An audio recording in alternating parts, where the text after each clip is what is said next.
Bueno, buenos días a todos, buenas tardes para los que estén en otros confines.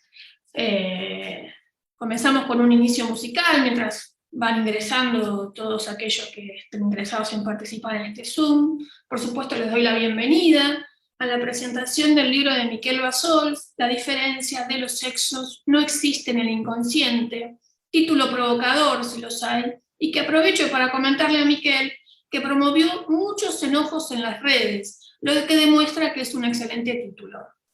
Comentarios varios, irónicos, muy enojados algunos, que daban cuenta de un malestar acerca de esta formulación, de la que el psicoanálisis puede decir mucho y que se constata muchas veces en la clínica y en los fenómenos de la época. Pero tiene un subtítulo este libro, sobre un informe de Paul Preciado dirigido a los psicoanalistas, a manera de respuesta a su extensa intervención frente a lo que Preciado llamó la Academia de Psicoanalistas en el 2019, previo a la pandemia, en la época en la que podíamos juntarnos, en ocasión de las jornadas de la SF de ese año frente a 3.500 participantes. Posteriormente a esa presentación se produjo una conversación con François Sermet y Omaira Meseguer, que podrán leer completa al final de este libro. Esto solo de manera de información para aquellos que aún no tienen el libro en sus manos. Aunque la conversación es con Preciado, tenemos que decir que Miquel dialoga con aquel sujeto interesado en las cuestiones de la subjetividad de la época. Pero ¿quién es Preciado? Es un autor de referencia por sus aportaciones a la llamada teoría queer.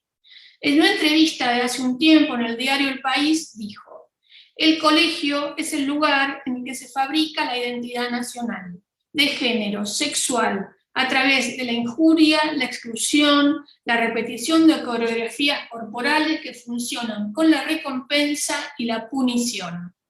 Es el lugar en el que el débil es castigado y eliminado, y los débiles son mis favoritos. Ser trans es, entre otras cosas, desafiar la narración temporal y concederse una segunda infancia que permite al débil construir su propio mundo. Yo hago filosofía para los débiles. Lo único que me interesa es pensar a partir de la vulnerabilidad, la disidencia e inventar desde ahí la libertad. Como ven, y como muy bien lo dice Miquel Bassols en este libro, lo que el transexual persigue es liberarse de aquel error que da cuenta de la diferencia relativa entre los significantes, evadiendo las fronteras simbólicas que parecían ordenar el mundo. Me gusta dialogar de alguna manera los libros de Grama, y la semana pasada presentamos un libro de Silvia Ons, donde ella propone ubicar al fenómeno trans como lo que rehúye a la generalización fantasmática falocéntrica. Fórmula sencilla, pero que dice mucho y sigue al Lacan del Seminario 17.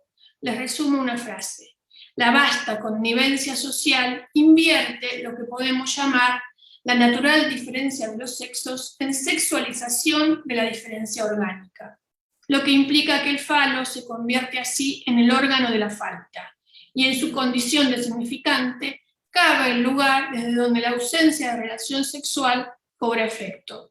Ya sea hombre o mujer, la norma de ser o tener el falo viene a suplir la relación sexual. El hombre, en tanto lo tiene, no lo es. La mujer, en tanto no lo tiene, puede tener ese valor. Ese es el error del que intenta liberarse Preciado y al que Miquel, con finas precisiones, responde en este libro. Seguramente los tres colegas invitados a comentar este libro podrán brindarnos la lectura que hicieron de este, para mí, maravilloso libro. Aprovecho además, para terminar, en agradecer a Miquel por confiar nuevamente en Grama, ya que es el tercer libro de Miquel en nuestra colección, para la publicación de La diferencia sexual no existe en el inconsciente. Y contarles además como novedad que este libro saldrá publicado en francés en la colección de Navarán próximamente. Los tres presentadores invitados, ustedes ya saben, son Ana Viganó, Marta Serra y Jorge Chamorro. Les iré presentando uno a uno a medida que ellos den su palabra. Primeramente hablará Ana Viganó, que es psicoanalista, miembro de la ANEL, la Nueva Escuela Lacaniana de Psicoanálisis, y de la Asociación Mundial de Psicoanálisis. Tiene su práctica en México, es máster en psicoanálisis, clínica del sujeto y del vínculo social de la Universidad de León, en España. Es autora de varios trabajos de clínica psicoanalítica y de psicoanálisis, y sus entrecruzamientos con la cultura, publicados en libros y revistas de México y Argentina. Asimismo, es compiladora del libro Etéreas, las mujeres, lo femenino y su indecible, publicado en Grama Ediciones. Ana, cuando quieras, ya está.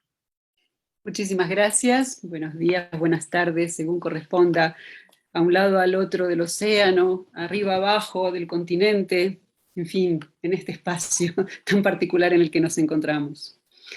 En primer lugar, quiero agradecer, por supuesto, a Miquel Bassols la invitación a participar de este evento, la presentación de su libro.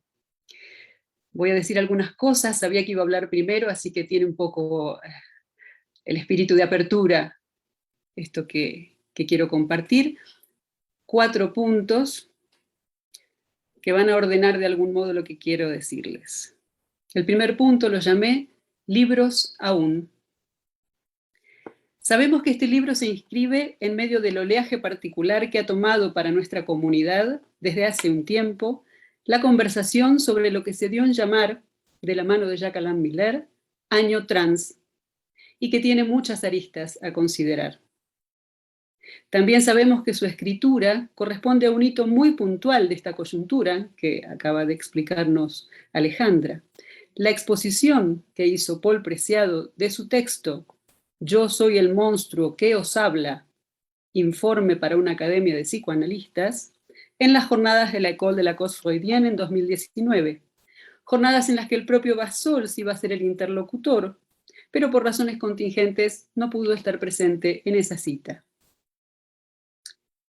Como no fue solo una alocución, sino que muy prontamente el propio Preciado, con algunos ajustes, hizo de su texto un libro publicado, Bassols nos cuenta que recoge el hilo de aquella conversación que no pudo producirse, porque justamente el libro de Preciado, y cito a Bassols, se nos aparece ahora como un signo de la subjetividad de nuestra época.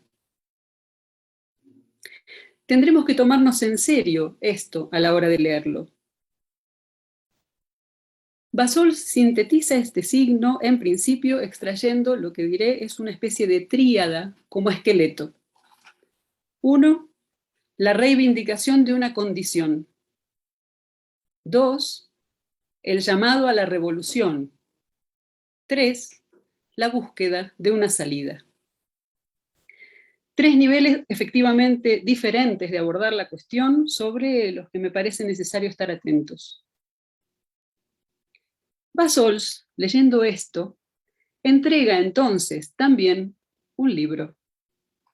Y esto no es un detalle menor cuando en el texto de Preciado nos enteramos que en sus momentos de máximo sufrimiento subjetivo, donde si no encontraba una salida no podría vivir, así lo dice, recuerda que fueron los libros los que le dieron las pistas de una vida posible. Cito ahora a Preciado.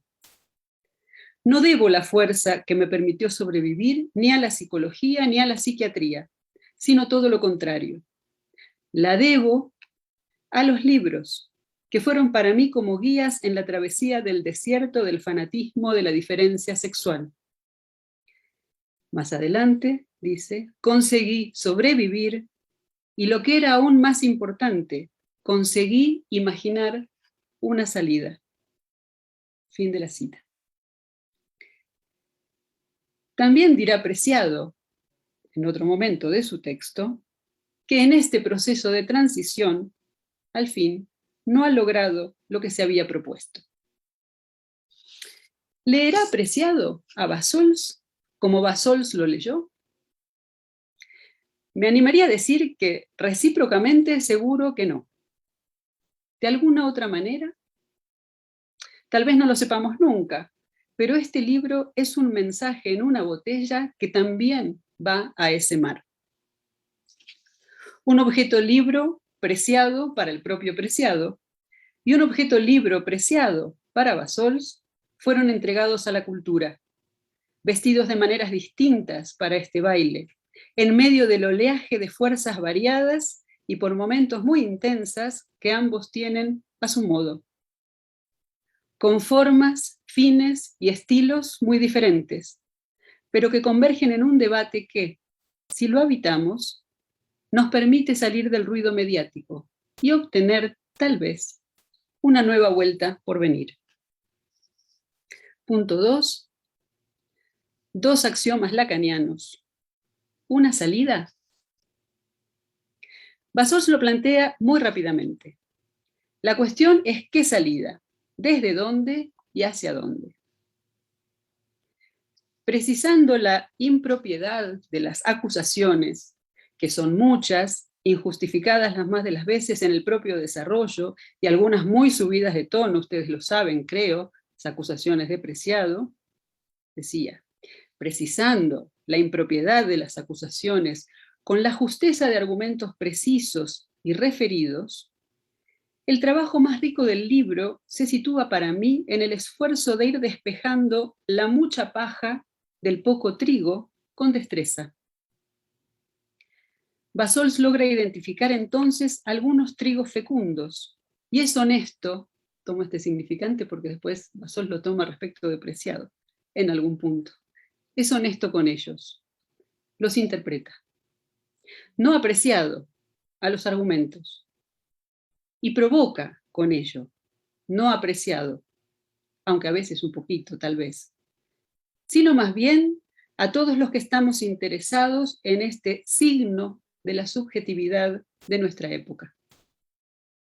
Por ejemplo, al psicoanalistas un esfuerzo más para salir de la jaula patriarcal proferido por Preciado, Bassols responde con la declinación de la imago paternal, más allá del complejo de Edipo, etc. Por supuesto, magistralmente. El libro es una clase compacta y magistral de psicoanálisis. Pero propone también algo muy prometedor para nuestra reflexión.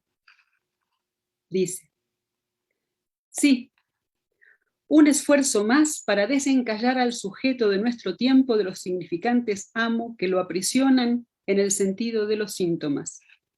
De acuerdo en este punto. Pero hay que ver todavía y cómo. Y sobre todo hay que ver este cómo. Hacerlo sin enjaularlo de nuevo con otro imperativo. Fin de la cita. Es crucial. Porque Preciado, es cierto, habla desde una jaula que cree mejor. Pero no solo eso, que bien podría ser una solución singular muy genuina para él mismo, para algunos otros también. Es una solución de la que pretende algo que podría leerse como cierto imperativo. Dice Preciado, les hablo hoy desde la jaula escogida y rediseñada del hombre trans, o para ser más exactos, de cuerpo vivo, de género no binario. Una jaula política, que es en todo caso mejor que la de los hombres y de las mujeres, porque al menos reconoce su estatuto de jaula. Fin de la cita de Preciado. Bassols recuerda, el psicoanálisis sabe desde hace tiempo que el patriarcado ha perdido su estrellato, pero también sabe que lo que viene después no es necesariamente mejor, y que esperarlo es una creencia religiosa como cualquier otra. El planteo tiene una relevancia enorme. Salir de la jaula del significante amo, sin que otro amo venga a ocupar el lugar vacante. Salir de la jaula sin entrar en otra jaula que podría ser aún peor. ¿Es posible? ¿Cómo?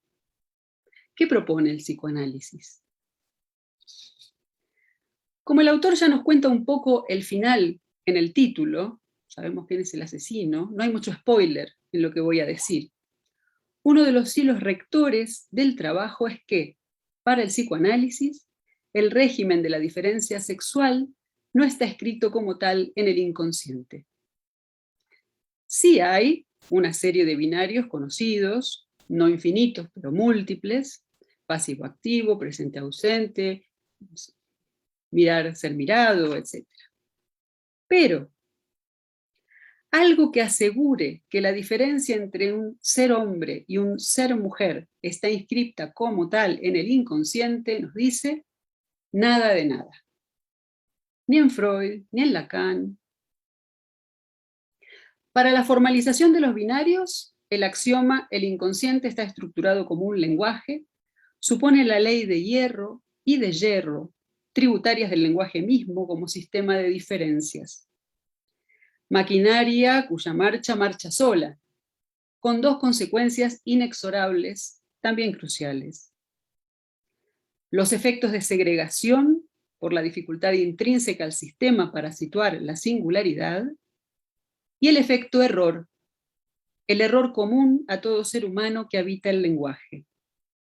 Error, como recordaba Alejandra hace un momentito, del que el verdadero transexual, si pudiera decirse tal cosa, querría liberarse. Para lo que no tiene inscripción binaria en el inconsciente, otro axioma se impone en la enseñanza de Lacan. No hay relación sexual.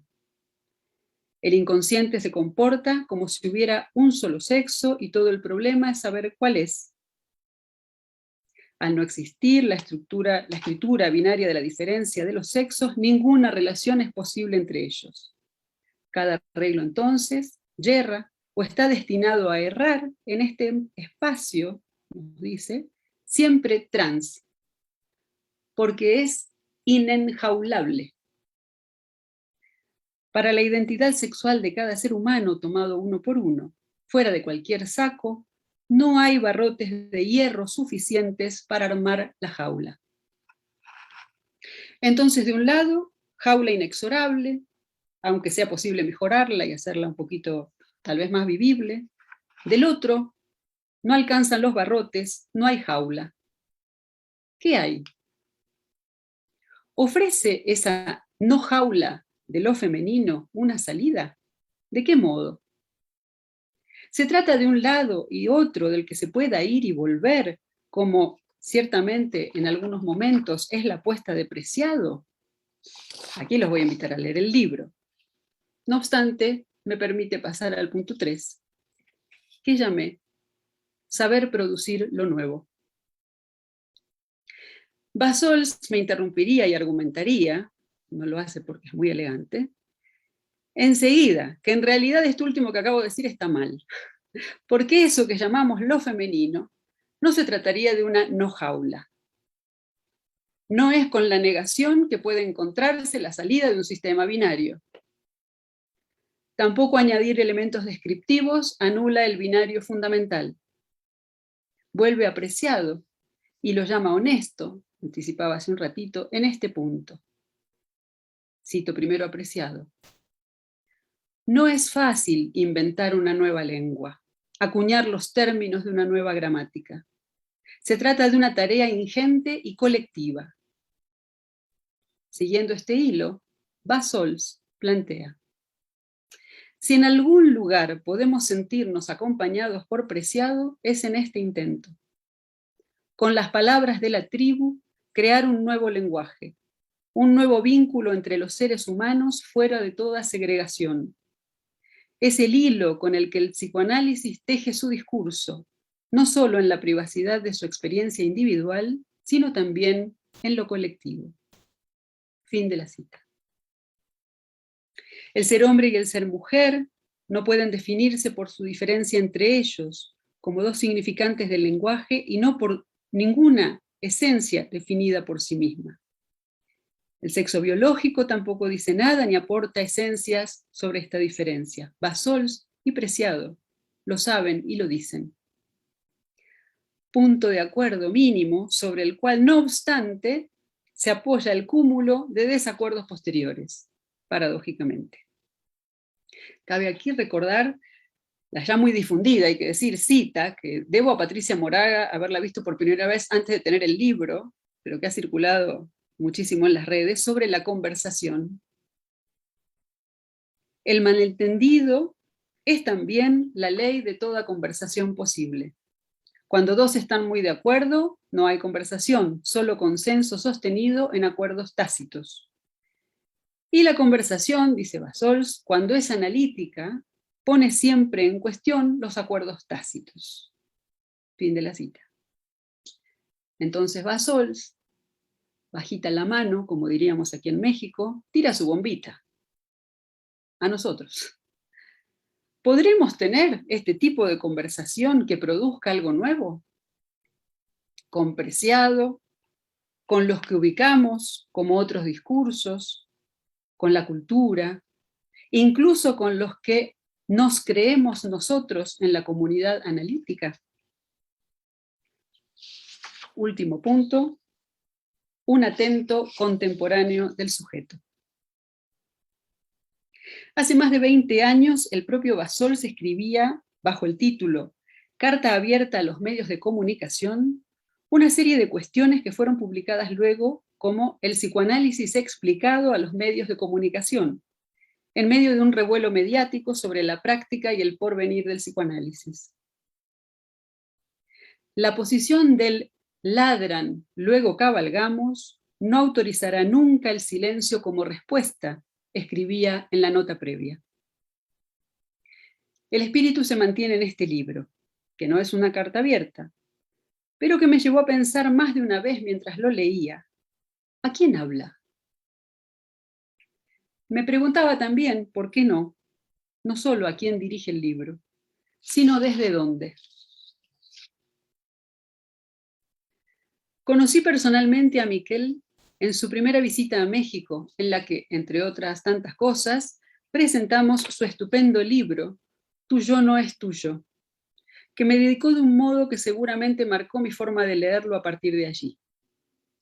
A quien conocía antes de conocerla, este libro que no es del todo mío. Bassols escribe sabiendo correrse del todo mío de aquello que produce. Mucho mejor aún, del todo yo que habla. No encontraremos una línea en la que se lea algo así como yo soy el psicoanalista que os habla. Y esto, que podría dar risa, es de una posición atesorable y enseñante. Pero que hablar habla, habla. Apreciado a los que se interesen en este debate, a los psicoanalistas, a sus colegas lacanianos, a sus lectores, a los que saben menos y les explica a pie de página qué es la metonimia, a los que saben más y les explica en un par de páginas lo central de Litura Tierra. No soy nada de lo que ustedes piensan que soy, ni yo mismo sé lo que soy, dice el propio Preciado en su libro. Y Bassols, al vuelo, o al ras, porque es también una nota al pie de página, nos subraya la contundencia del título de Preciado, dándole un giro a lo Rimbaud, sutil y brillante. Más que yo soy el monstruo, se trata de yo es el monstruo. El monstruo, como el infierno, no son los otros. El monstruo es el yo de siempre, el que se muestra con las plumas nacaradas del narcisismo. Bassols puede hablar la lengua del otro sin renunciar a aquello que quiere transmitir. Aquello difícil, que el otro no quiere o no puede escuchar, pero sin infatuación. Un logro inestimable en nuestro baile de tintas y de zooms. Y lo hace con su pluma, que no por poco nacarada es menos bella. Bassols ha escrito mucho sobre el objeto y la letra, pero hay que decir, los invito a seguirlo en sus textos, que Bassols escribe con su objeto, puesto a su servicio. Y eso se lee, o mejor aún, se ofrece a la lectura, para nosotros, y probablemente para él mismo. En una pluma que insiste, que percute, que es musical, me puso música para empezar, que es poética, que es literaria, y sobre todo analítica, que sabe bailar sin perder la elegancia ni el rigor. Ni tu yo es tuyo, ni ella era ella, ni él era él, Ni esta presentación es muy seguro que sea una presentación, aunque lo intentamos. No hay que perder la cabeza por ello, nos dice. Es una apuesta que, como el psicoanálisis mismo lo hace, como haciendo uso de un resorte amoroso en juego. Lo que sí es seguro que tu libro, Miquel, es, una vez más, tu modo claro, preciso y fulgurante de abrir espacios de conversación, como el atento contemporáneo que eres. Gracias por eso.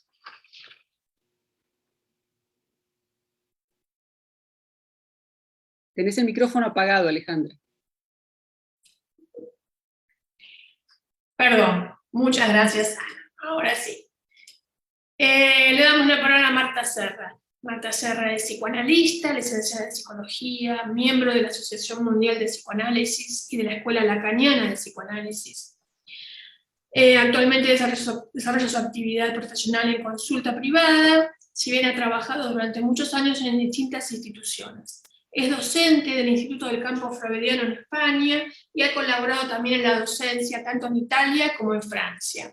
Publica regularmente en revistas de la orientación lacaniana, en Francia, Italia y Argentina. Y hace poco tiempo ha publicado un libro, El psicoanálisis en singular, por NED Ediciones. Marta, cuando quieras.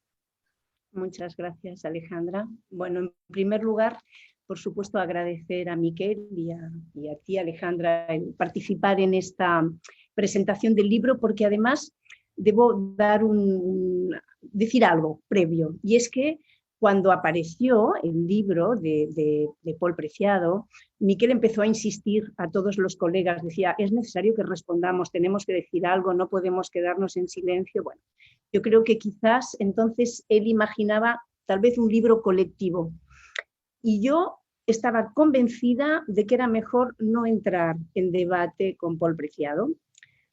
Como ven, hoy estoy aquí para volver sobre mis palabras, corregir mi posición. Este libro no solo merecía existir, sino que además era necesario. Era necesario incluso para mí misma, por ejemplo, de entrada, porque me ha enseñado muchas cosas.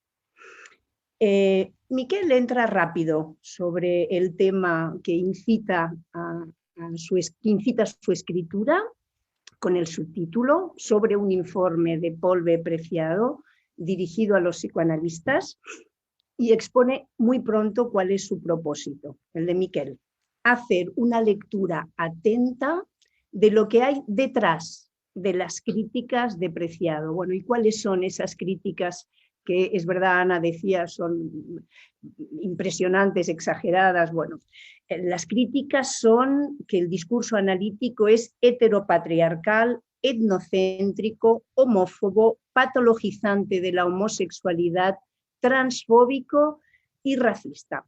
No es poco. Y el camino que elige Miquel para hacer frente a esto es el de una construcción sistemática y lógica que arrasa los argumentos falsos de Preciado para atacar al psicoanálisis.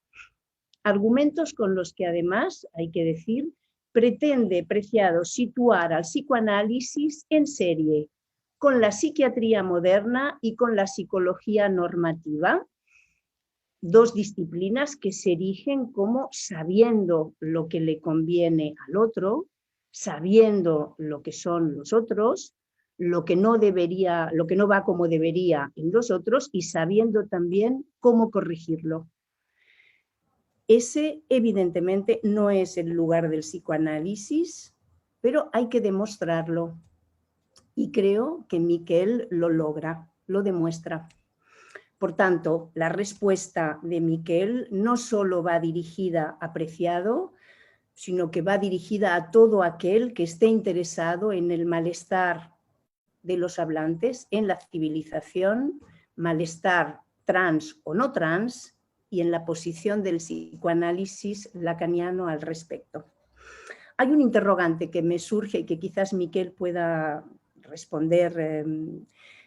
Yo no soy capaz de responderlo. No sé si la posición que sostiene Preciado respecto al psicoanálisis se podría, si tú, Miquel, la piensas, como un prejuicio por desinformación, como por ejemplo cuando dice que Lacan practicaba el psicoanálisis en los años 50, o si más bien lo tomas como un malabarismo muy bien articulado desde el saber.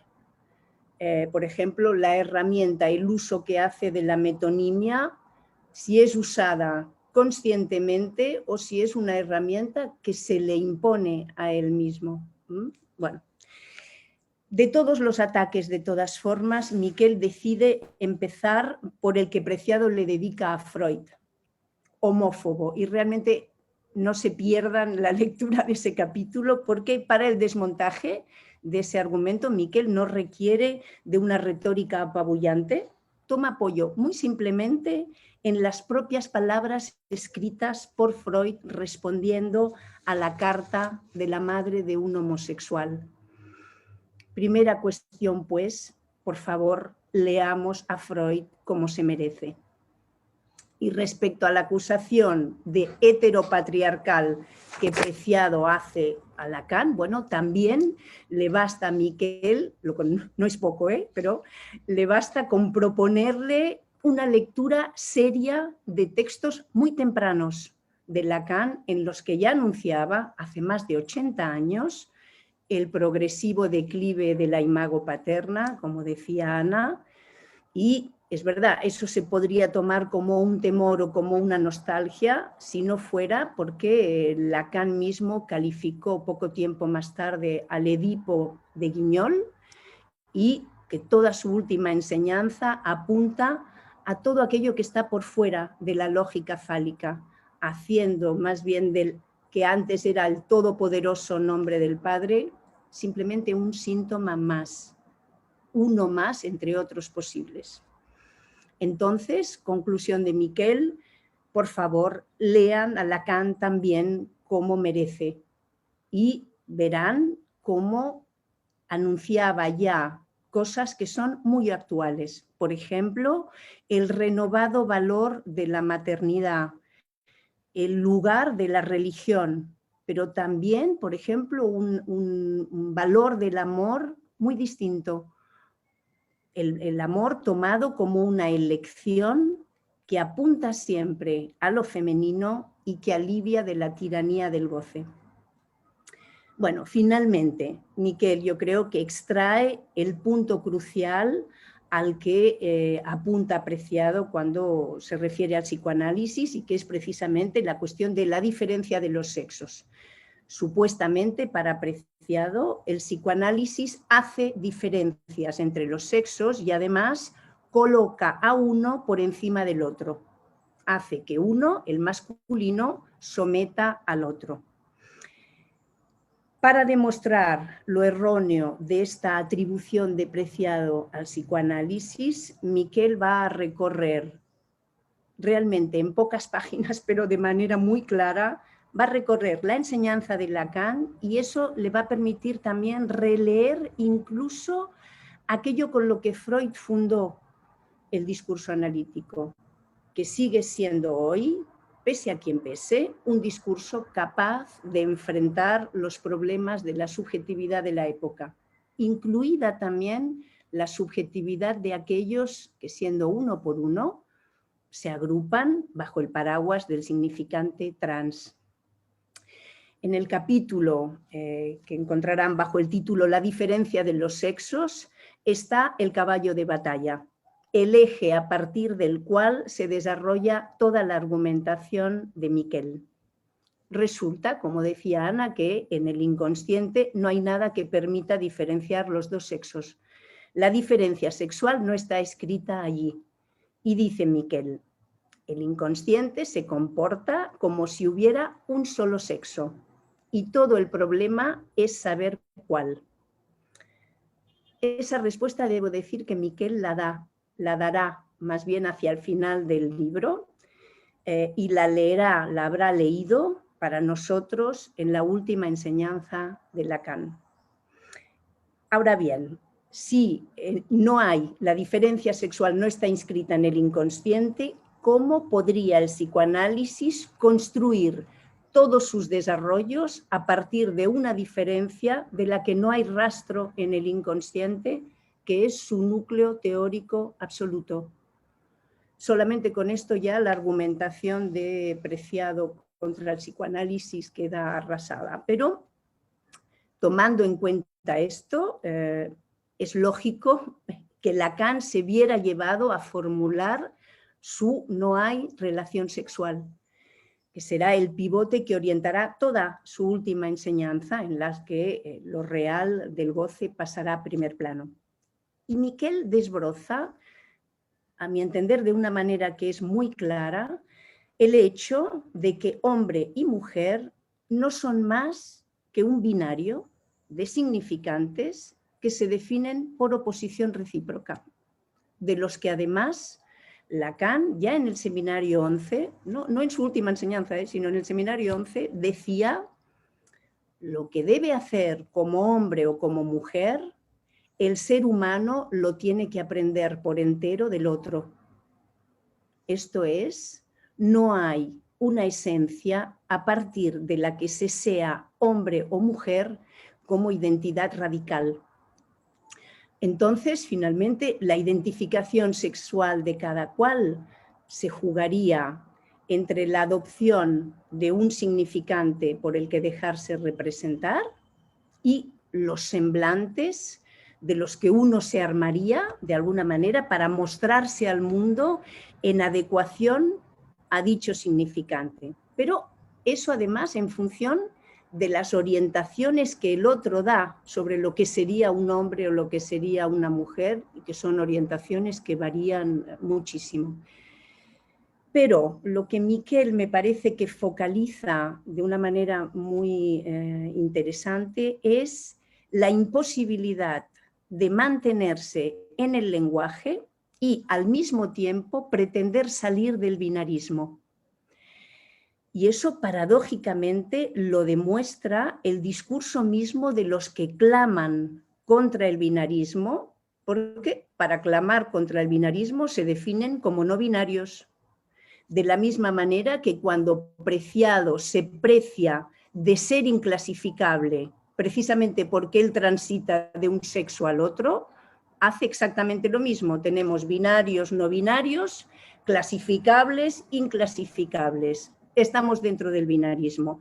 Esa es la maldita ley del lenguaje a la que no se puede escapar. Y eso, por más que sea, en cierto modo, la fantasía que se busca alcanzar con las siglas cada vez más numerosas LGTBIQ+, más. Yo creo que además cuando se añade al más al final es de alguna manera buscar hacer una serie ilimitada de modalidades de goce, nombradas una por una, pero que acabaríamos teniendo tantas como seres humanos, seres hablantes vivos haya. Sería el plus, sería uno más y uno más para cada una. Sin duda alguna, Lacan se anticipó en mucho apreciado respecto a localizar esta característica del lenguaje en relación a la sexualidad, esta cuestión del binarismo. La puso en primer plano, como explica muy bien Miquel, para explicar la parte representable de la sexualidad, la que se llama género. Pero Miquel aclara cómo eso, y me encanta la frase, dice eso, explica el baile de máscaras, pero no puede decir nada de la música y de la partitura que anima el baile. Y por ello, Lacan se vio llevado a inventar, a su invención, a su gran invención, a inventar el objeto A. El objeto A, que es asexual, que escapa totalmente a la lógica binaria. Y dedicó toda su última enseñanza precisamente a eso que anima el baile del goce sexual y que se juega en el campo del uno sin otro. Es ese significante aislado que encuentra finalmente como otro, lo único que encuentra, tan solo encuentra el cuerpo que marca, produciendo una modalidad de goce singular para cada cual, que sería ese plus que deberíamos añadir y que ahí Deberíamos poner todos los parletres uno por uno. Pero entonces ya no se trata aquí, como explica Miquel, de la diferencia relativa entre significantes, sino de esa diferencia absoluta que, recordemos, Lacan la nombra también en el Seminario 11 y la pone en relación con el deseo del analista. Es a lo que apunta el deseo del analista. Y esa diferencia absoluta es lo femenino, el uno sin otro. Ese femenino que además está en todo parletre y que implica la extranjeridad del cuerpo, del goce del cuerpo para cada uno en tanto sujeto. Es ahí que me hizo gracia encontrar ese, no sé si verdaderamente Miquel fue un lapsus, un error, la lógica loca del falo. Bien, finalmente esa es la respuesta, de alguna manera, que Miquel lee en la enseñanza de Lacan respecto a ese único sexo, que sería lo femenino. Yo me preguntaba, de todas formas, tú planteas en un momento determinado que la irrupción del sexo es siempre traumatizante, que sería el traumatismo, dijéramos, general. Es traumatizante para todos, pero solamente una parte, y hay que decir una parte pequeña de los hablantes, buscan la solución o piensan la solución a eso pasando de un otro lado. Para el no trans, el sexo y la sexualidad tiene también un fuerte valor de satisfacción. No solamente vemos el valor traumatizante, sino que hay también mucha satisfacción en juego. Entonces yo me pregunto, ¿sobre qué podríamos intentar fundar el empuje a ir del otro lado? Me pregunto si es que del lado del sujeto trans, el horror de lo real estaría más a flor de piel que del lado cis. Me pregunto si podemos achacar eso a una contingencia también, o si podemos pensar que del lado cis hay un apoyo en lo simbólico que velaría más la cuestión de lo real que incluye el gozo sexual, haciendo de alguna manera que fuera más habitable, más vivible. Bien, hasta aquí. Gracias. Gracias, Ana. Bueno, finalmente le toca el turno a Jorge Chamorro, psicoanalista en Buenos Aires, miembro de la Escuela de la Orientación Lacaniana y de la Asociación Mundial de Psicoanálisis.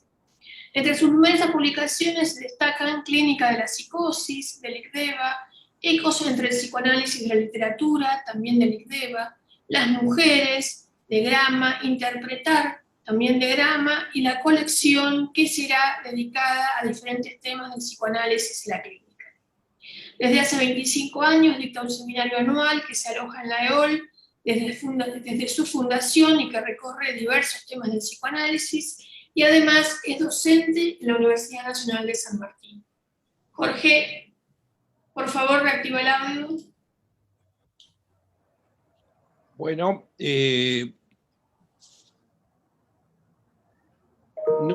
primera duda, no sé si agradecer la invitación, porque me complicó los pocos días de vacaciones que tenía.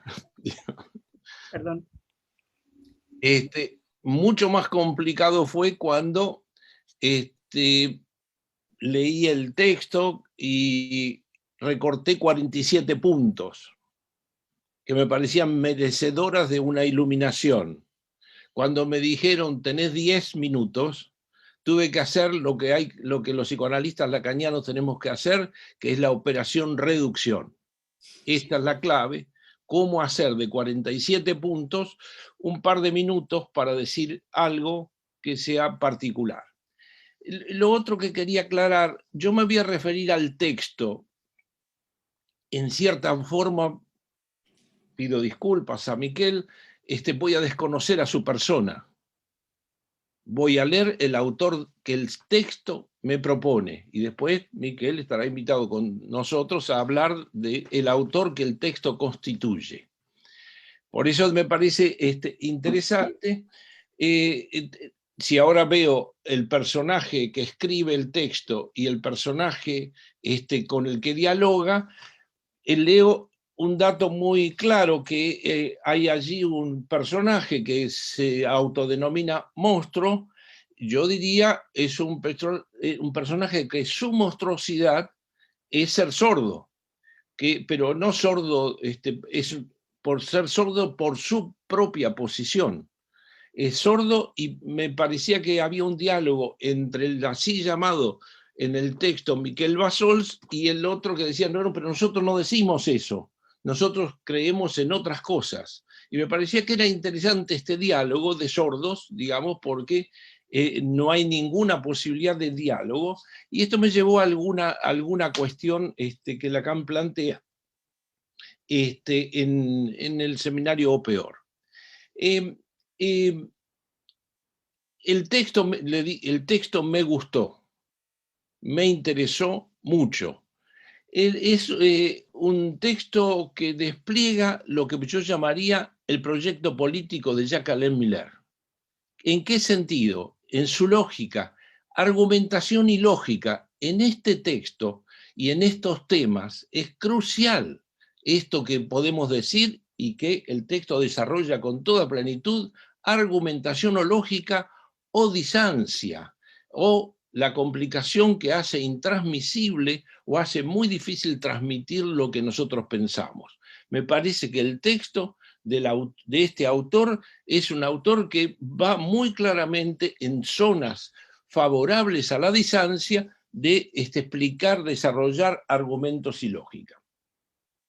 Me parece que si establecemos esa rápida lógica, el texto es muy interesante porque va de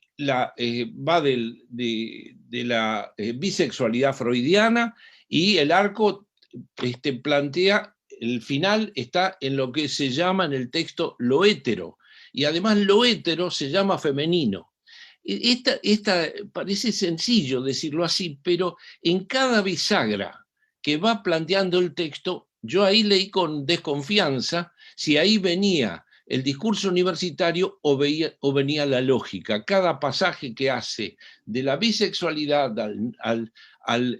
no hay un sexo en el inconsciente, no hay bisexualidad en el inconsciente, y el pasaje a no hay relación sexual, y de la no hay relación sexual a lo hétero.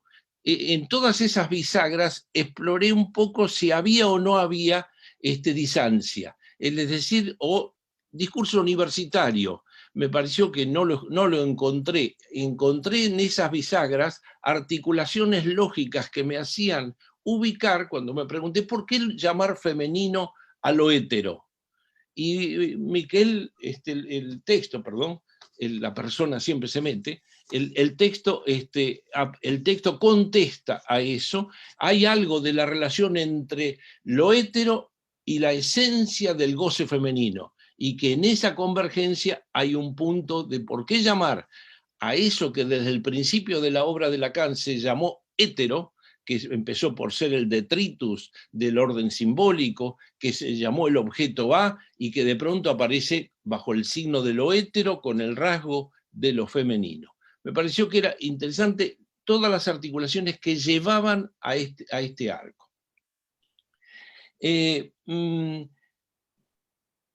Las circunstancias que generan este texto son muy invitadoras a hacer lo que el texto no hace, que es la respuesta al autodenominado monstruo, y con certezas absolutas, como escuchamos, y ahí me iluminó un texto de Lacan en No Peor, que dice así: jamás se ha visto un diálogo que llegue a algo.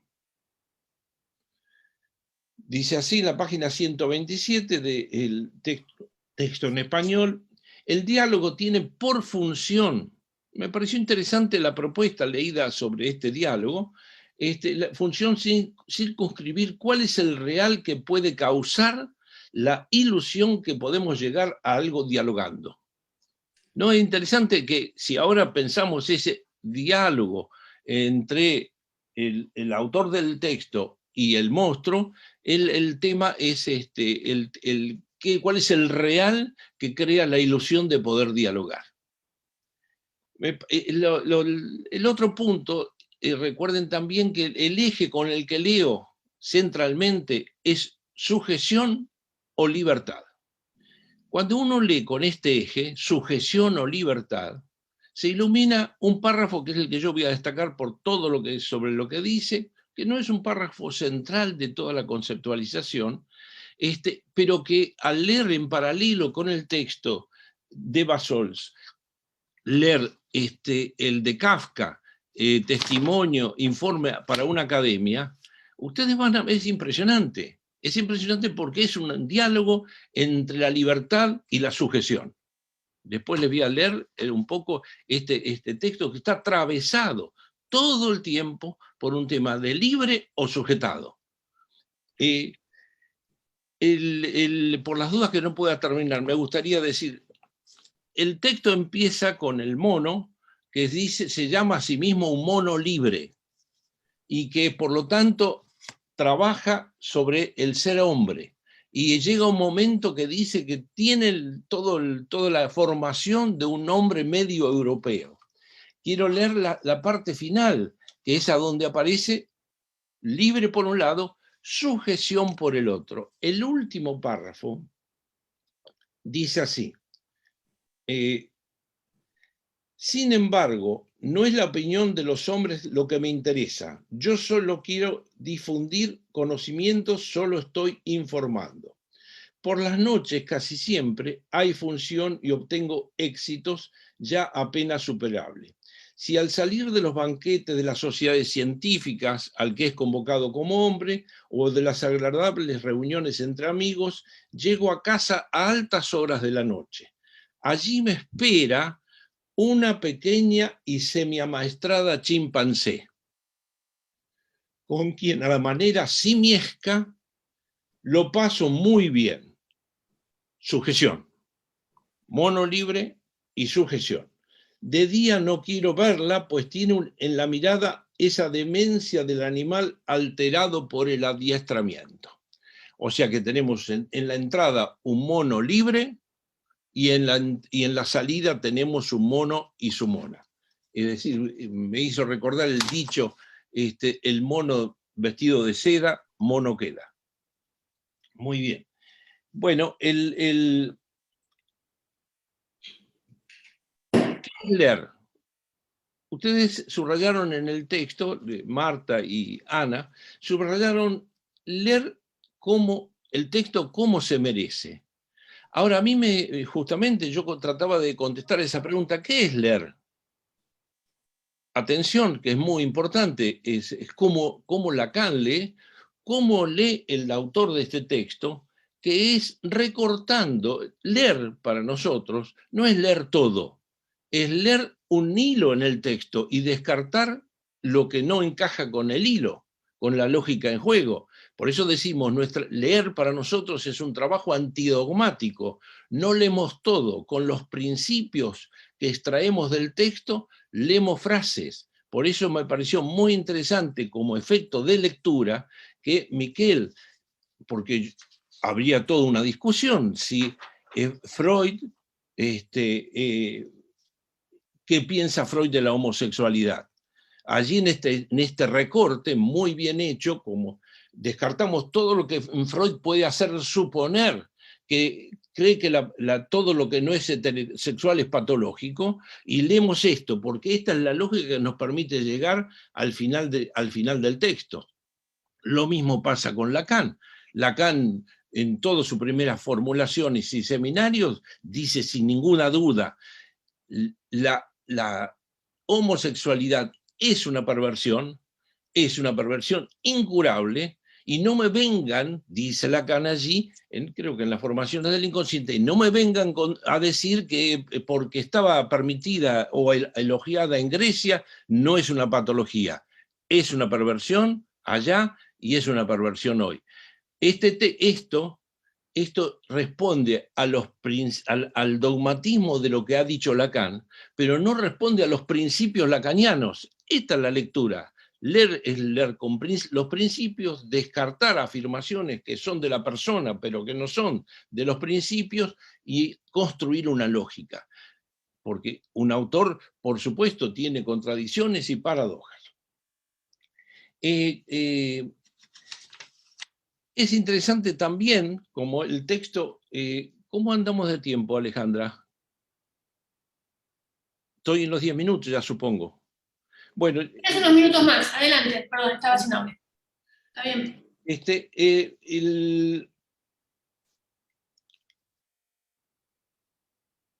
Quiero leer entonces lo que quiero subrayar, que va en la línea de la sujeción o la libertad. Dice el autor del texto en la página 35. En los años 60 del siglo pasado, el término transexual designaba en especial al hombre que quería, atención a estas palabras, porque después van a venir otras, el hombre que quería, que sentía convertirse en mujer y que se dirigía a la ciencia para pedir la evitación, la castración real de sus genitales. Y así encontrar un acuerdo con la transformación que experimentaba. Este es el clima de lo que era antes un transexual. Ahora viene, ¿qué es ahora? Digo, en nuestro mundo, ¿qué es ahora? Y estoy pensando en la elección de la identidad de género y todas estas cosas. Por eso estoy pensando en esa libertad. Dice el autor del texto, hoy el significante trans designa algo mucho más amplio, muy distinto finalmente, indica el deseo de sobrepasar el marco binario. Ya entramos en otro clima, esto no es un clima de experimentación, no es el clima de lo que Lacan llama el empuje a la mujer en el caso de la psicosis, no es el clima que usa Freud para decir la homosexualidad es una defensa contra la psicosis, otro mundo, es un mundo más amplio cuyo deseo es sobrepasar el marco binario de la diferencia entre hombres y mujeres, y de apostar por una multiplicación de los géneros, entre los que siempre sería posible transitar de uno al otro y del otro a uno. Estamos en otro mundo. Este es un mundo de elecciones, de ideales, de trans para un lado y para el otro, etcétera, y de sobrepasar el binario. No leo en esta parte ningún empuje, ninguna experiencia corporal sobre la cuestión. Es una parte que parece indicar un tema con los ideales, no con los goces. Y entonces me parece que esto es clave para nosotros, porque si no hay determinación del goce y hay elección por ideales, estamos en otro mundo que no es el que este texto nos enseña de punta a punta, que hay una determinación y hay elecciones forzadas, no hay intenciones de superar binarios, etc. Por eso digo, me pareció que era un texto que iluminaba muy claramente algo que no sé si el autor se lo propuso, pero que muestra muy bien el antes y el ahora. El antes tiene mucho que ver con lo que hablamos, por ejemplo, en el caso de la psicosis, el empuje a la mujer es un empuje irresistible, no es una apuesta a ninguna división, ni superación, ni de nada. Eso es campo de los ideales. Acá hay un campo del goce que muchas veces está desconocido, y en mi práctica y en mi clínica, la verdad, lo desconocen muchísimos jóvenes que vienen diciendo, yo soy bi, y uno yéndose me decía, no, perdón, soy pan. Es decir, que toma el efecto de juego que desconoce los fundamentos, que el texto nos da de que son las determinaciones y las elecciones forzadas. Esta era mi idea, por eso les leía esta última parte donde el mono, que es hombre, que es un europeo formado, etc., vuelve a casa, y ¿quién está? No la dama europea, que era el desprecio ¿cómo se llama el filósofo? Bueno, se me escapa el nombre, que decía que la dama europea era lo peor que había. Schopenhauer. Arthur Schopenhauer decía, la dama europea es lo peor que hay, porque es la que más disimula su condición de perro. Y me parece que en ese sentido, la dama europea es finalmente, se saca sus oropeles de dama europea y se une o de hombre europeo, da lo mismo hoy, se une a su simiesca mona que tiene guardada en su casa. Esta era la idea. Yo saco ese núcleo de lo que hablamos y me pareció que mi eje era libertad o sujeción. Voto por la sujeción y me parece que la libertad es una invitación a la inconsistencia, no del otro, la inconsistencia seria, sino a al juego de máscaras, como en algún momento habla el texto, a un juego de máscaras inconsistentes que en términos nuestros estimula lo que podríamos llamar el acting out con todos los daños que eso implica. Listo. Muy bien. Alejandra. Gracias. No, perfecto. Gracias, Chamorro. Miquel, te damos la palabra. Mucho para responder. Bueno, muy bien. Bien, en primer lugar, en efecto, muchas gracias a cada uno de vosotros, a Alejandra por la presentación y a Ana, a Marta y a Jorge por las precisas lecturas que han hecho cada uno del libro, cada uno con su singularidad, lo cual me ha hecho ver de nuevo que un libro empieza a existir cuando alguien lo lee. Y a veces no es el autor mismo el que, justamente, para retomar algo que Jorge planteaba, me cuesta mucho reconocerme de repente como autor del libro. Siempre hay una cierta impostura en la cuestión del autor. La cuestión se planteaba qué es un autor, ¿no? Creo que era Foucault que había escrito ese artículo y que luego fue retomado por Althusser también. No es seguro quién es el autor del libro. Más bien me reconozco ahora como lector, como me añado a la lectura que han hecho cada uno de mis colegas para que este libro empiece a existir como una conversación. Porque es cierto, retomo ahí algo que decía Marta, mi ideal sería que este libro se transformara en una conversación colectiva, que las lecturas realmente fueran, y que además fueran una conversación de debate donde los acuerdos tácitos se pongan en cuestión. Y por eso también me interesa ver cómo se puede leer fuera de nuestro ámbito este libro. De hecho, Alejandra decía que incluso había producido cierto malestar el título por la provocación. Bien, me parece bien, porque seguramente eso pone en cuestión acuerdos tácitos que hay sobre el psicoanálisis, sobre el tema de lo trans, etc. Yo voy a retomar algunos de los puntos que no están justamente desarrollados en el libro, pero que cada una de las lecturas me ha hecho ver, retomando estos hilos como mensajes que me vienen devueltos en forma invertida por cada uno de los lectores. Voy a empezar por una cuestión que señala Jorge y que también ha planteado Ana, y que es, de hecho, es una cuestión clínica para nosotros, y que es la cuestión de lo trans. ¿Qué designa hoy lo trans? Creo que es una cuestión clínica, es una cuestión política, también es una cuestión epistémica, porque ha habido un desplazamiento del término, Jorge lo recordaba también, hay un cambio climático. Jorge decía, no estamos en el clima de los años 70, 80, donde la experiencia trans era algo muy restringido, incluso en la población, incluso en la clínica era difícil encontrar sujetos trans que se dirigieran al analista o incluso a una consulta psi general, porque se dirigían directamente a la ciencia con la certeza de que su cuerpo era generalmente femenino. Y ese es otro tema que hay que investigar, porque en ese ámbito, diríamos, la mujer trans era mucho más frecuente que no el hombre trans. Y la gran asimetría que se produce entre estos dos recorridos o experiencias.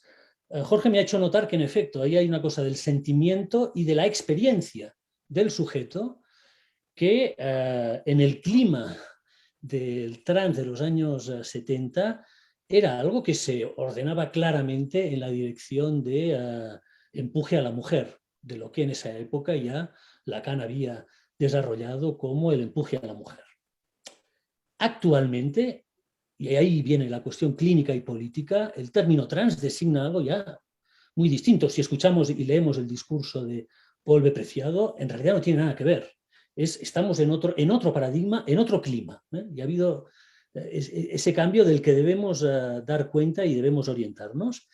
Jacqueline Miller decía recientemente en la presentación que hizo del libro de Polémica Política que actualmente el goce del trans no es la certeza de encontrarse con otro goce, con el goce de la mujer, de su transformación en mujer, sino que el goce trans está en la transición misma. Es decir, está en experimentar el intervalo entre uno y otro. No es la certeza de estar en el otro sexo, sino que es un goce de estar en lo trans. Y yo debo decir que lo que he escuchado a algunos sujetos, no muchos, ¿no?, que se presentan como transgénero, etc. Y no solemos escuchar esta certeza de la experiencia de convertirse en mujer, por ejemplo, que escuchamos en el goce transexualista del sujeto verdaderamente trans, sino que escuchamos este goce de transitar, de moverse en el intervalo. Alguien como Miquel Missé, a quien cito para poner en contraste con Paul B. Preciado, lo decía últimamente en una entrevista que he leído después de haber escrito este libro, si no lo hubiera introducido, porque lo hice de una manera tan lógica, para retomar la observación de Jorge, tan lógica en la argumentación como la siguiente. Dice, se nos promete a los trans ir de A a B. Y ahí, por cierto, señala que siempre hay una desilusión, un desencantamiento, que es lo que estamos viendo con más frecuencia ahora en lo que se llaman los trans arrepentidos, ¿no?, que no han encontrado lo que esperaban. Pero Miquel Missé dice algo muy interesante, dice, la cuestión no es ir de A a B, sino saber en qué punto entre A y B se localiza cada sujeto. Me pareció luminoso, porque nos indica que hay un cambio de paradigma respecto a lo trans y que es en el intervalo mismo, entre uno y otro, donde se sitúa el goce trans y la búsqueda de una identidad sexual siempre huidiza, que siempre se escapa a los significantes. Creo que es ahí donde debemos plantearnos la cuestión clínica cuando alguien viene a pedir una consulta al analista, al sí en general, con la cuestión de la identidad de género, que no es ya esa posición de reconocimiento de una certeza de goce del otro, ¿no?, que es que estamos realmente en otra dimensión, ¿no? Bien, este era uno de los puntos que me parecía que también tanto Marta como Ana habían planteado y que es tanto clínica como política actualmente. Luego hay la cuestión del binarismo, que me parece que vale la pena realmente trabajar. Creo que debemos elaborar bien. Creo que en Lacan hay me di cuenta trabajando ahora esta cuestión, que hay realmente mucho para elaborar sobre el binarismo en Lacan, incluso para distinguirlo de lo que fue las elaboraciones de Deleuze, incluso de Barthes, y de todo lo que fue mal exportado a los Estados Unidos, y que ha vuelto ahora desde el discurso americano a Europa, vía Judith Butler y Paul B. Preciado, etc., de una manera que no nos podemos reconocer de ninguna manera los lectores de Lacan, los que leemos a Lacan. Y la cuestión del binarismo es un buen ejemplo. Se tilda al psicoanálisis y a Lacan de binarista cuando solo leer 2 páginas bien leídas de Lacan, eso cae inmediatamente. Y creo que es muy importante por nuestro lado elaborar epistémicamente bien esta cuestión para responder a este debate actual, a esta crítica injustificada. No solo porque en efecto la definición de la persona como persona no binaria ya es binaria ella misma, como también alguien ha recordado aquí, sino porque, en efecto, y Marta también lo subrayaba, la estructura del discurso, la estructura del lenguaje es binaria por definición y es una ley a la que no podemos escapar. Me parece que el momento en que Lacan escribe esa ley de hierro, S1 flecha S2, no es solo que resuma la estructura del lenguaje, es que nos da una clave fundamental para entender que el binarismo es fundamental en la estructura simbólica del lenguaje donde se producen las identificaciones sexuadas, etc. Y que eso quiere decir que cuando hay una palabra, después de una palabra, no podemos poner 2 a la vez. Necesariamente solo podemos poner una más. Y eso es una ley a la que no podemos escapar y que introduce un binarismo fundamental, S1, S2. Eso es lo que ahora debemos volver a leer en el campo de la diferencia sexual, de qué diferencia se trata. Creo que la noción de diferencia absoluta, que por cierto fue Leonardo, nuestro colega Leonardo Gorostiza, que me hizo esa observación para distinguir diferencia relativa y diferencia absoluta. En Lacan se puede ver bien esa cuestión, Marta lo recordaba también, ya está introducida en el seminario 11, cómo trasladamos esa cuestión de la diferencia a la cuestión del sexo y de la identificación sexuada. Ahí quiero señalar solo un punto más, porque se me ha parecido después también de haber escrito el libro, y que fue escrito, lo recordaba antes, en 15 días, muy rápidamente, diríamos después de haber leído el libro, el texto, la intervención de Paul B. Preciado, encontré una observación de Lacan que me parece que deberíamos desarrollar, no está desarrollada. Yo le pido al autor del libro que la desarrolle, porque es fundamental para seguir este debate, que encontramos en el seminario del año 73-74, Le Nom du Père, donde Lacan viene a decir que en realidad, y eso traspasa el límite del binarismo sin duda, que en realidad hay 4 posiciones posibles si uno lee correctamente el famoso cuadro de las fórmulas de la sexuación, de las fórmulas cuánticas de la sexuación, donde en realidad hay el lado, diríamos, masculino, hay el lado femenino, pero hay 4 fórmulas. Y Lacan, en ese seminario, dice, eso quiere decir que hay 4 posiciones sexuadas.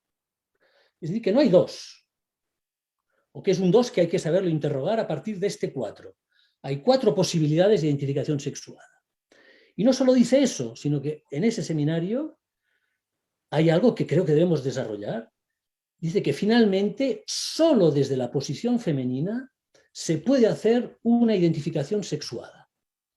Es decir, que por supuesto esto iba en la dirección de lo que yo estaba desarrollando en este libro, donde, como alguien recordaba también, la cuestión es que hay un sexo y la cuestión es saber cuál, qué sexo, ¿no? Una respuesta posible es que este sexo es lo femenino. Fue también lo que Éric Laurent le respondió a Paul B. Preciado indirectamente en las jornadas de la École al abrir la mesa de los AE que venía después de la intervención de Paul B. Preciado. Pequeña intervención de Laurent, pero que para mí era una perla, y que de hecho la recogí en el libro.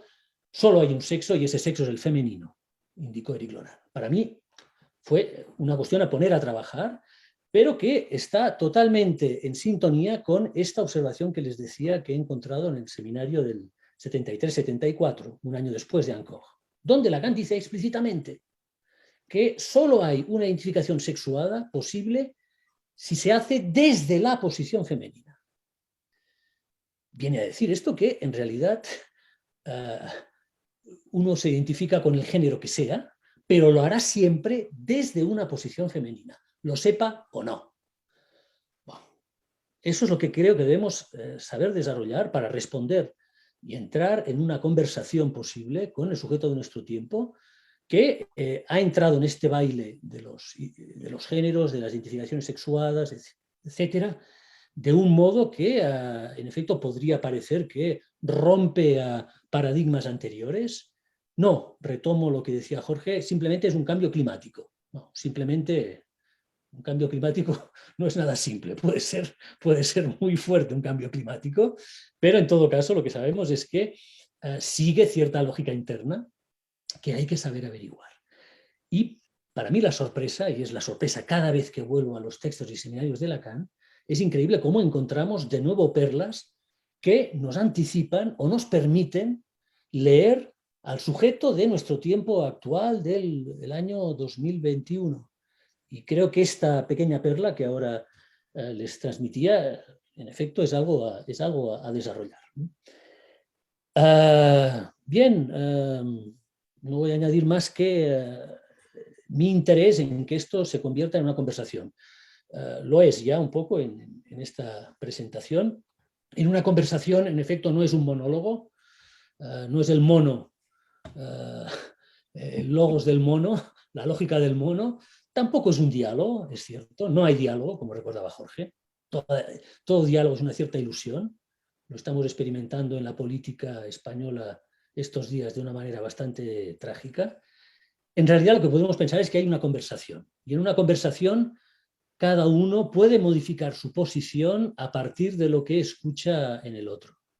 Y para mí la importancia de este debate con el sujeto de nuestro tiempo es esa, es que nos obliga también a nosotros, desde el discurso psicoanalítico, a modificar ciertos prejuicios, ciertos acuerdos tácitos que podíamos tener. Yo, por mi parte, estoy absolutamente abierto y a favor de establecer esta conversación con el mundo trans. La próxima semana me encuentro aquí también en el espacio de Internet con una intervención que está programada en el Malva, en el Museo de Buenos Aires, donde van a intervenir 2 trans, a quienes yo no conocía, y vamos a trabajar también sobre el tema de lo trans y yo no voy a dudar en ningún momento en establecer una conversación posible con el sujeto que se interese por estas cuestiones y poniendo en cuestión todos nuestros acuerdos tácitos, que precisamente porque son tácitos son los peores. Bueno, me detengo aquí, pero me gustaría, en efecto, reescuchar el feedback que puede haber, incluso si hay alguna pregunta por el chat, y especialmente si es polémica. También le podemos dar la palabra a quien quiera intervenir un minuto y dialogar en algún punto con vos, ya sean los presentadores o los participantes. Tenemos tiempo, el que tenga ganas. Me parece que sería una buena oportunidad. Has presentado el material como para un nuevo libro en tu breve intervención, digamos, ¿no? Toda una orientación respecto a esto del sexo femenino, digamos, ¿no? Me parece que es una vía más que interesante para seguir trabajando. Mientras hablaba se me ocurría que estaría muy bien hacer algún tipo de conversación entre libros, ¿no? Digamos, gente que se ha dedicado al tema, por ahí para fin de año o algo así, proponer una conversación entre la gente que ha trabajado este libro e incluir a gente que está trabajando el tema y poder ampliar un poco e introducir estas nuevas cuestiones que nos brindaste ahora, digamos, ¿no? Muy interesante. Bueno, tenemos 2 intervenciones, una de Virginia Cura y otra de Charlie Rossi. Les pido que sean muy breves, ¿sí? Muy concretos, porque no hay tanto tiempo, entonces les damos la palabra, pero 1 minuto, 1 minuto y medio, ¿sí? Si es posible. Virginia Cura, por favor reactiva el audio. Hola, buenos días. Hola, Miquel. Le agradezco enormemente su conferencia, lo mismo que a los 3 lectores del libro. Una pregunta muy cortita que me viene haciendo ruido a partir del año trans, es si usted tiene alguna interpretación posible de por qué o qué pasa, o si hay una relación al goce a lo femenino, tanto en Preciado como Butler y demás, a un rechazo de algo de eso, porque como bien decía usted, en Lacan a veces es muy claro leerlo a Lacan y poder interpretar rápidamente una posición a favor de lo trans. Mi pregunta es, ¿por qué cuesta tanto en algunos autores tan importantes como Paul Preciado o Butler reconocer algo de eso, tanto en Freud como en Lacan? Gracias. Gracias. Sí, voy a decir yo alguna cuestión, pero seguro que mis colegas podrán añadir algo. Sí, la idea de que hay un rechazo de lo femenino me parece que es algo a considerar en cada uno de estos discursos. En realidad, Lacan decía, no es que haya una represión de las mujeres, que sí, puede haber la represión social, segregación, ese es todo un tema y que hay que analizar ya desde la Ilustración, pero Lacan lo que subrayaba es que lo que hay estructuralmente es una represión de la mujer como aquello que no existe para designar, para intentar designar lo femenino. Entonces, sí, me parece que la pregunta está justificada, entendida como hay una forclusión generalizada de la mujer. Y ahí eso atraviesa discursos, atraviesa épocas, y lo podemos escuchar. Ahora, yo diría, solo en el verdadero trans, la mujer no está reprimida. Solo en el verdadero trans, como decía Jacqueline Miller en su conversación con Éric Martí, encontramos una verdadera diferencia sexual. Porque ahí sí que la mujer, podemos decir, existe ya en tanto no reprimida. Pero no es lo que escuchamos en un discurso como el de Judith Butler o en el de Paul B. Preciado o, en fin, la mayor parte de los discursos queers actuales, ¿no?, establecidos universitariamente. Porque a la vez hay que pensar en eso, hay que pensar que todo eso ha estado filtrado por el discurso universitario de una manera muy formalizada también, ¿no? Por lo tanto, sí, me parece que es buena pregunta y creo que es algo que deberíamos ver cómo escuchar en cada caso de una manera distinta.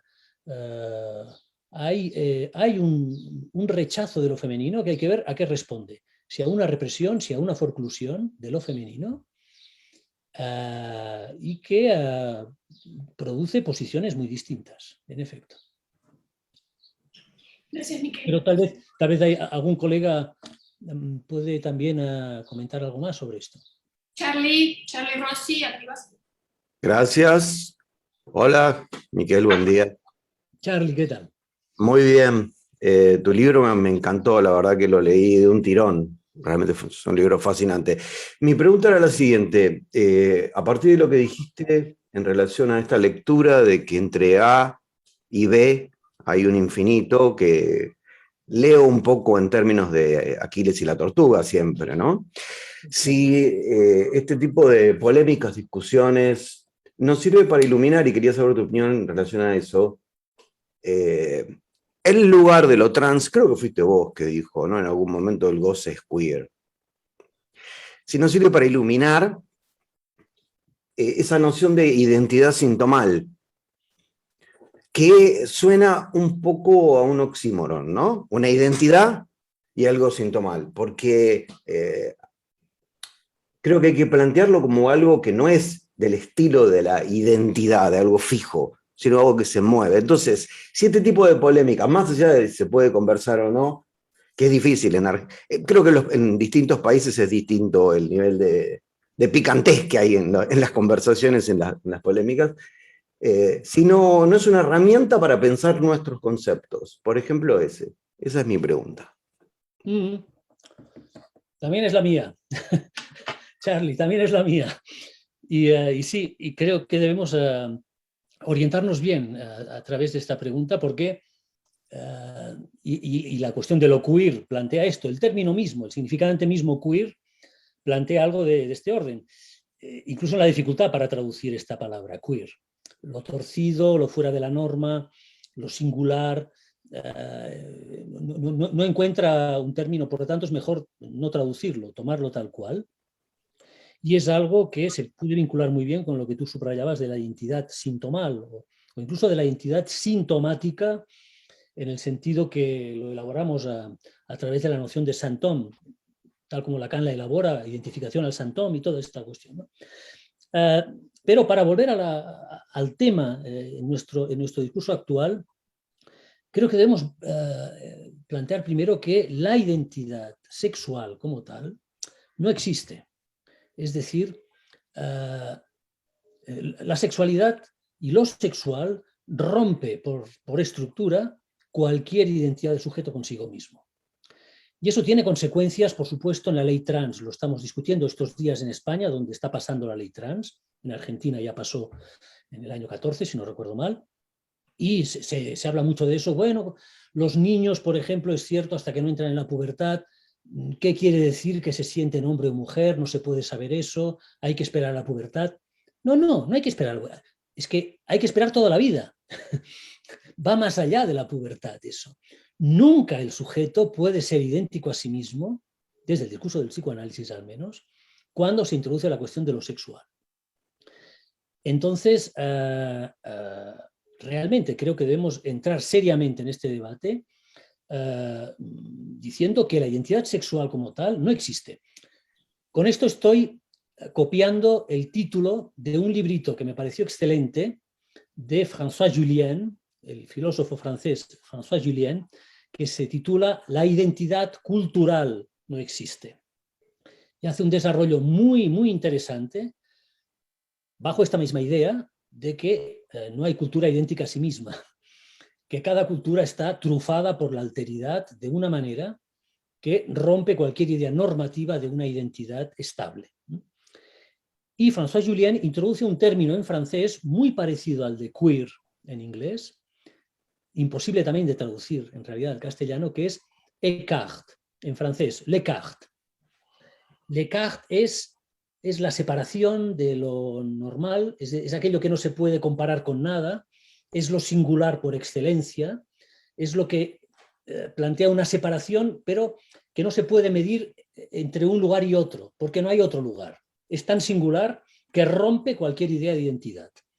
Y con esa noción de l'écart, François Julien pone en cuestión la idea de identidad cultural.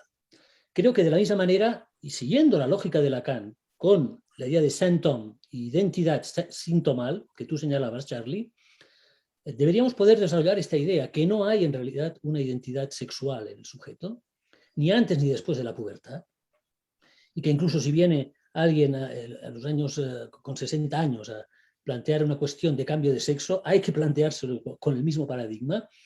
No hay identidad sexual como tal, hay singularidad sintomática en relación a lo femenino, en relación a la lógica de lo femenino, que es, en efecto, esa lógica que se abre entre A y B, y donde hay una infinidad de puntos, y donde Aquiles nunca va a atrapar a la tortuga. Dicho de otro modo, Aquiles no tiene identidad sexual por sí mismo, ¿no?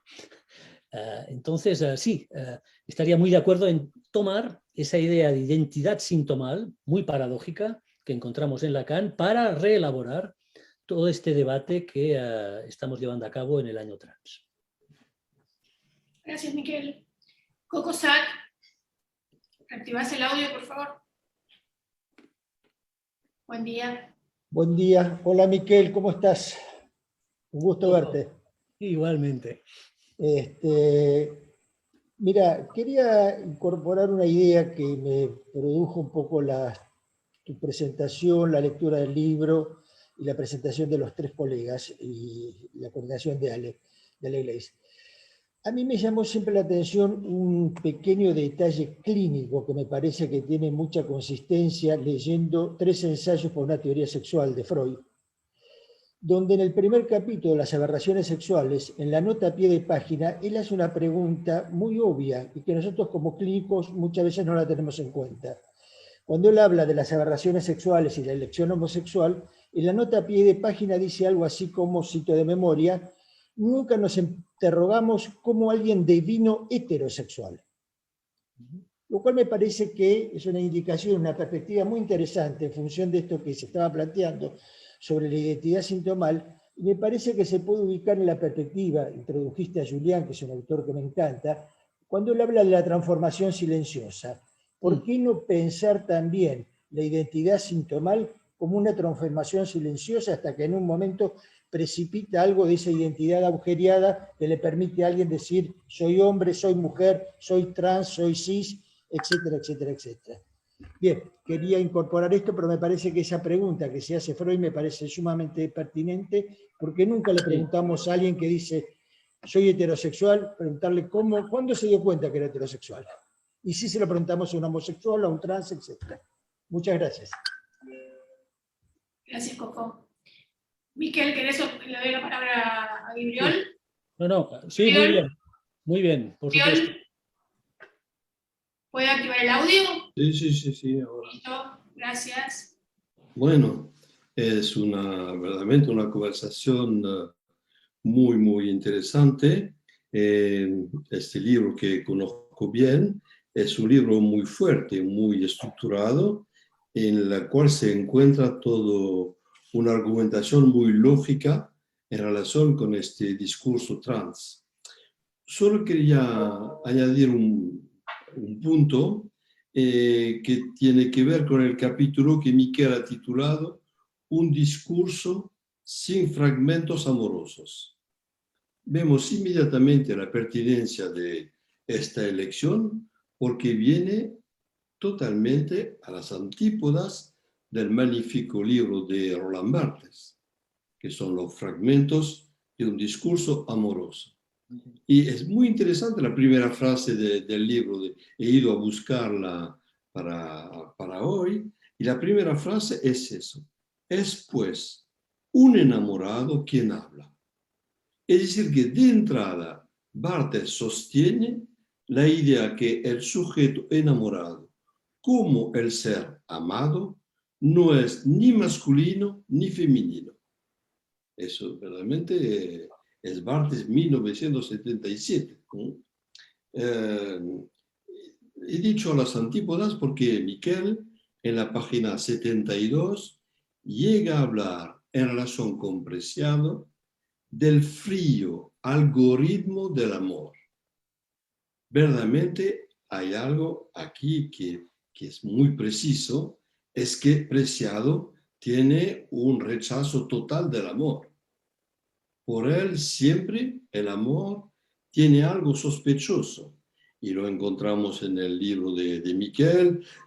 Preciado desconfía cualquier manifestación de amor, que lo atribuye al machismo, a la supremacia, el residuo colonialista, a la heterosexualidad. Finalmente, la única manera que tiene de poder situarse en relación con el amor, Preciado la encuentra del lado del odio. Nos hace pensar a esta fórmula de Lacan, el odio-amoramiento. Entonces, vemos que él eso lo dirige siempre a mantener una diatriba.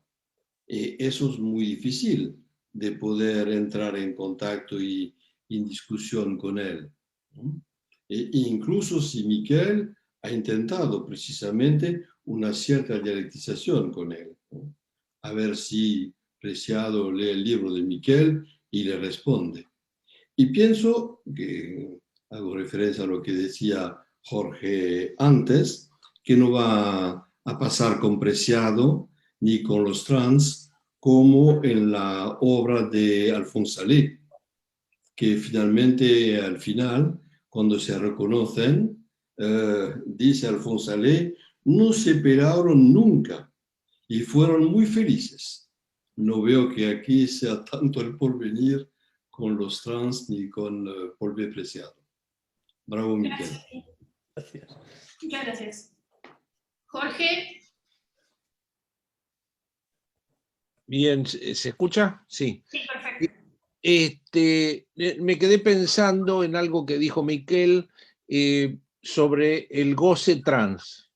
Las preguntas voy pensando a partir de esa formulación, si efectivamente podemos pensar un goce trans o lo trans es un desconocimiento de que hay un goce que nos determina.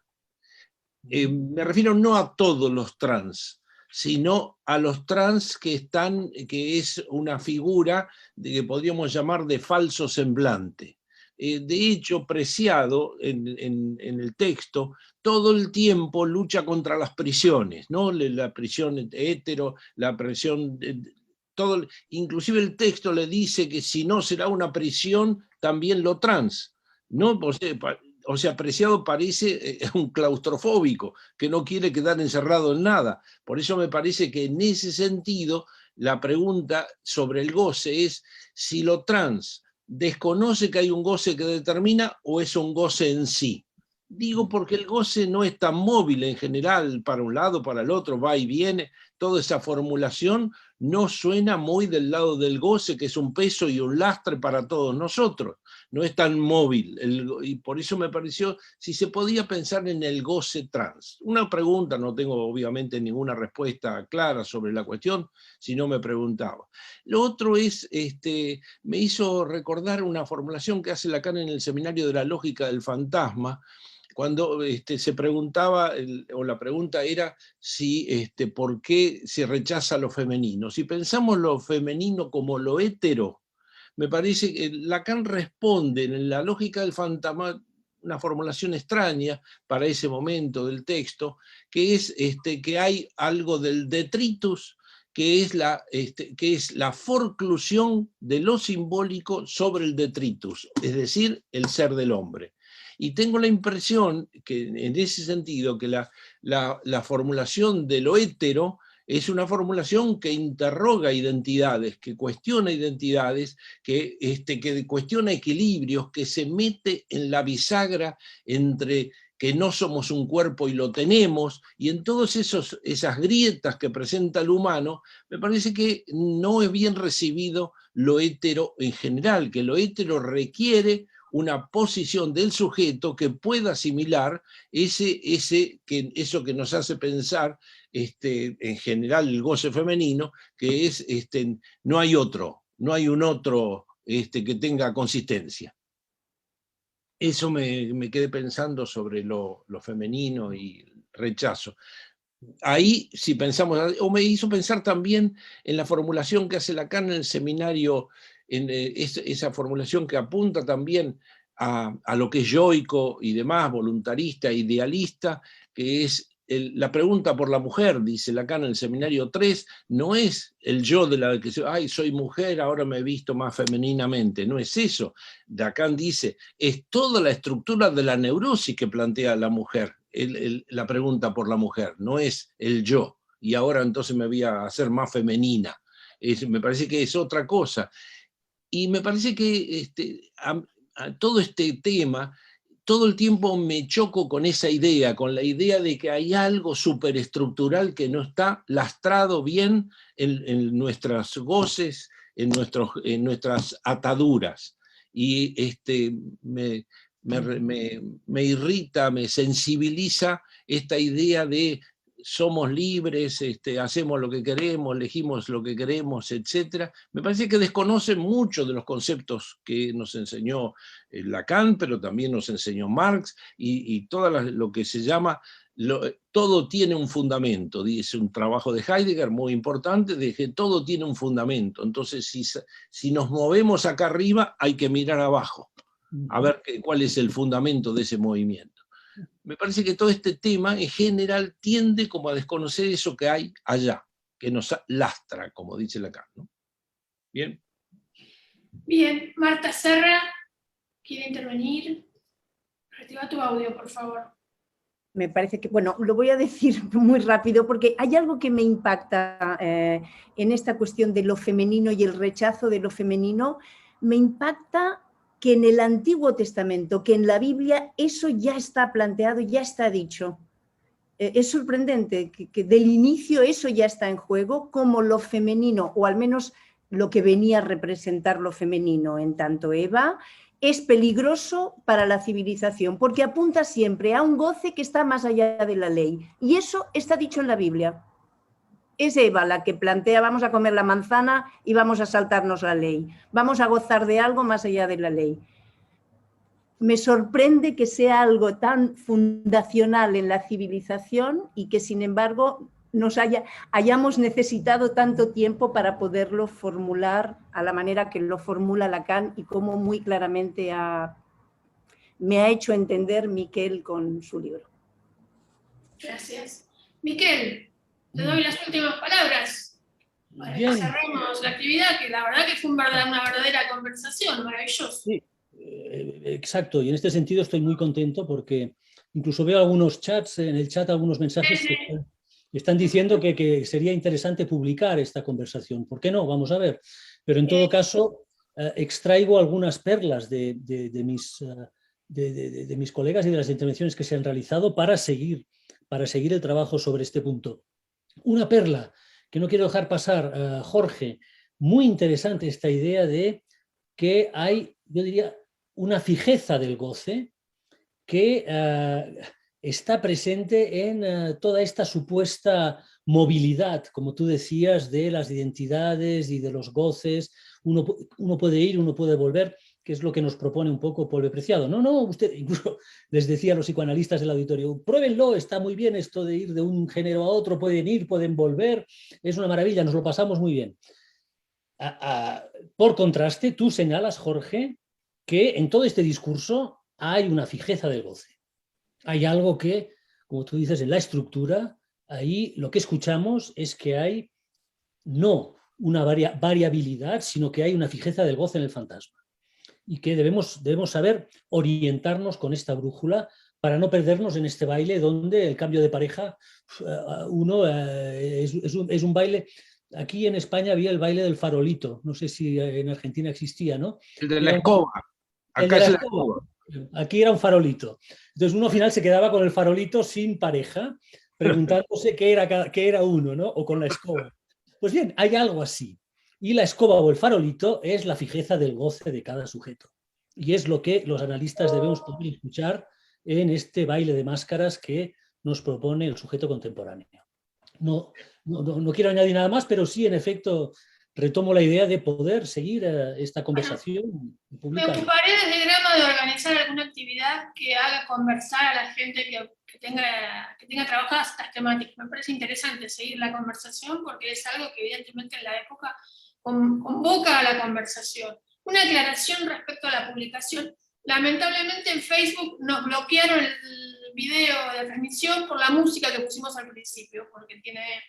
Así que, pero en breve voy a subir el video, o sea, no sé si publicar, pero el que quiera volver a escuchar esta conversación podrá hacerlo, calculo que mañana o pasado ya podrá estar el video en Facebook, así que pueden volver a escucharlo el que lo quiera. Bueno, gracias a todos, a los presentadores, a Miquel, nuevamente por confiar en Grama para la publicación de este brillante libro, y a todos los que participaron un sábado a las 12 del mediodía, 5 de la tarde en España, 10 de la mañana en México. Hasta la próxima, abro los micrófonos para que los que quieran saludar puedan hacerlo. Hasta luego a todos.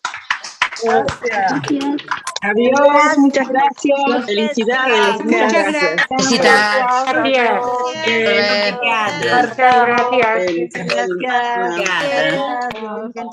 Gracias.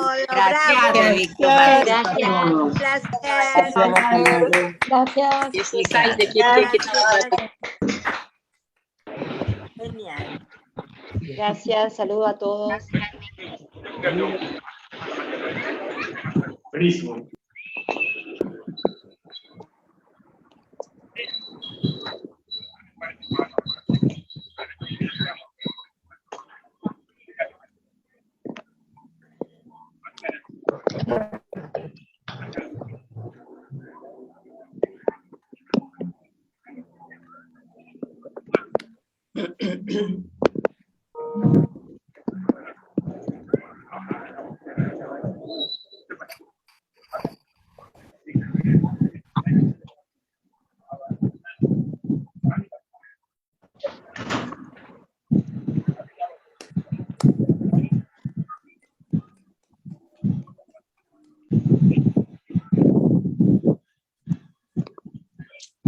Ay, no puedo, ¿cómo? No sé.